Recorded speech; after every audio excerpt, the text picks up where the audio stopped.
한국의 에너지 정유 회사인 SK에너지의 유류 약 10,000톤이 불법 선박간 환적 방식을 통해 북한으로 유입된 사실이 확인됐습니다. SK에너지 측은 북한행 가능성을 미리 파악할 수 없었다고 해명했지만 유류 목적지가 공해상으로 표기되는 등 허술한 정황이 있어 관리를 더 철저히 해야 했다는 지적이 나옵니다. 함지하 기자가 보도합니다. 최근 유엔 안보리 대북제재위원회 전문가 패널이 공개한 두 건의 선화증권, 즉 선박을 통한 물품 거래 내역입니다. 지난해 3월과 4월 체결된 판매 계약인데 판매 주체가 한국 정유회사인 SK에너지입니다. 판매 유류는 한국에서 정제돼 SK에너지 타이완 지사로 옮겨져 관리돼 온 가스오일로 3월과 4월분 각각 4,989톤과 4,553톤, 운송은 타이완 업체 소유 선박 써나드호가 타이완 타이중 항구에서 한다고 돼 있습니다. 또 해당 화물의 목적지 항구는 두 건의 선화증권 모두 공해상으로 표기돼 있습니다. 전문가 패널은 이런 방식으로 거래된 SK에너지의 유류가 써나드호에 실려 작년 3월 30일과 31일 사이 공해상에서 선박 간 불법 환적 방식을 통해 북한 깃발을 단 신평 2호로 옮겨졌으며 다음 날인 31일과 4월 1일 사이 또 다른 북한 유조선 안산 1호로 환적됐다고 밝혔습니다. 또 유류 2차 분도 일주일 뒤 써나드호에서 북한 선박으로 옮겨졌고 이후 남포와 청진, 함흥항에 유류를 하역하는 모습이 위성을 통해 포착됐습니다. 국제사회가 대북 결의를 통해 북한의 유류 반입을 철저히 제한하고 있는데 한국 업체가 판매한 유류가 불법 환적을 거쳐 북한으로 유입된 겁니다.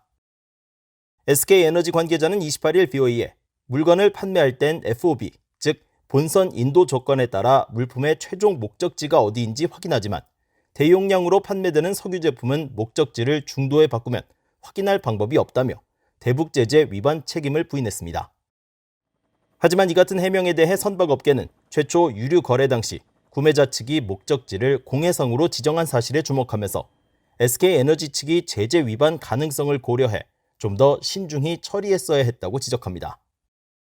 통상적으로 하이시로, 즉 공해상으로 표기하는 것은 특정 장소에 장기 조업으로 하는 그 원양어선을 상대로 하는 경우가 많습니다. 그렇지만 이런 경우 대만에서 이루어지는 것은 짧은 거리이기 때문에 목적지를 하이시로 하는 것은 의미가 없는 거죠. 이동근 대표는 또 SK에너지가 판매한 유류가 실제 인근 해역의 선박들에 주유하는 것과 같은 종류의 연료인지도 더 면밀히 살펴볼 필요가 있다고 말했습니다. 만약 선박에 주유할 수 없는 유류 제품을 판매한 것이라면 공해상이라는 목적지에 더욱 의구심을 가졌어야 한다는 겁니다.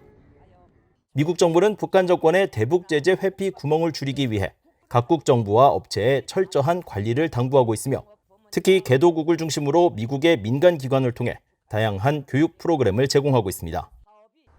미국 재무부는 특히 지난 2019년 국무부 해안경비대와 합동으로 발표한 북한의 불법 선적 행위에 대한 주의보에서 각 화물 수령인과 거래 대상은 북한 유조선에 유류를 공급하지 않도록 하고 정유회사는 그 공급망에 속한 회사들의 실사를 의무화하도록 해야 한다고 명시하고 있습니다.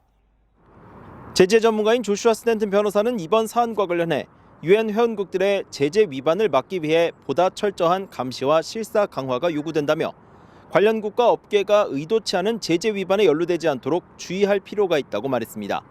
BOE 뉴스 함지아입니다.